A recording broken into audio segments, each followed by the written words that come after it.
محمد وعلى آل محمد كما باركت على إبراهيم وعلى آل إبراهيم إنك حميد مجيد। আল্লাহ সুবহানাহু ওয়া তাআলার দরবারে অসংখ্য অগণিত শুকর ও সুজুদ যে মহান রব্বুল আলামিন আমাদেরকে এ পর্যন্ত হায়াত দারাজ করে ঈমানের সাথে ফজরের নামাজ আদায় করার পরে কিছু জিকির আজকার তাসবিহ তাহলিল আদায় করার তৌফিক দিয়েছেন। এরপরে আল্লাহ তাআলা আমাদেরকে আল্লাহ পাকের বড় পছন্দনীয় আমল, দ্বীন ও শরীয়তের মধ্যে একটা বিশেষ গুরুত্বপূর্ণ আমল, তালিম তাআল্লুমের মজলিস, আল্লাহ পাকের জিকিরের মজলিস, কোরআন সুন্নাহ থেকে শিক্ষা গ্রহণ করা, শিক্ষা দেওয়ার মজলিস, এই মজলিসে আল্লাহ তাআলা শরীক হওয়ার তৌফিক দিয়েছেন। এজন্য আমরা শুকরিয়া আদায় করি, আলহামদুলিল্লাহ আলহামদুলিল্লাহ।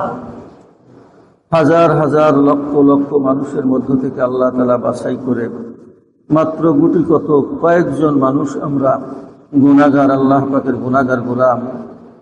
আল্লাহ তাআলা আমাদেরকে দয়া করে মায়া করে কোরআন সুন্নাহ সামনে নিয়ে বসার তৌফিক দিয়েছেন।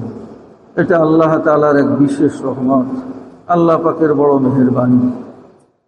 জামিয়াতুল হুদা মাদ্রাসার শুরু লগ্ন থেকেই, এই মাদ্রাসার প্রতিষ্ঠার পূর্ব থেকেই মুরব্বীদের পরিকল্পনা ছিল, উলামায়ে কেরামের পরিকল্পনা ছিল এমন একটা মাদ্রাসা হবে যে মাদ্রাসা থেকে সমাজের সর্বস্তরের মানুষ উপকৃত হবে, তাদের দ্বীন ঈমান জিন্দা হবে, তাদের নেক আমল তাজা হবে, ঈমান আমল মজবুত হবে, সকলের ব্যাপারে ফিকির হবে, চিন্তা করবে এই দ্বীনি প্রতিষ্ঠান প্রত্যেকটা মানুষ যাতে আমরা জান্নাতি হতে পারি, জাহান্নাম থেকে বাঁচতে পারি।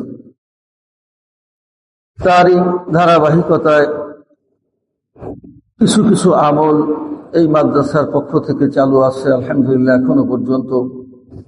পরিবেশ, বিভিন্ন ধরনের প্রতিকূলতা, বিভিন্ন ধরনের সীমাবদ্ধতার কারণে যেভাবে হওয়া দরকার, যেভাবে দায়িত্ব পালন করা দরকার, আমরা সেভাবে দায়িত্ব পালন করতে পারি নাই। আল্লাহ তাআলার কাছে ক্ষমা চাই, আল্লাহ তাআলার কাছে সাহায্য চাই, আল্লাহ তাআলার কাছে আমরা তৌফিক চাই।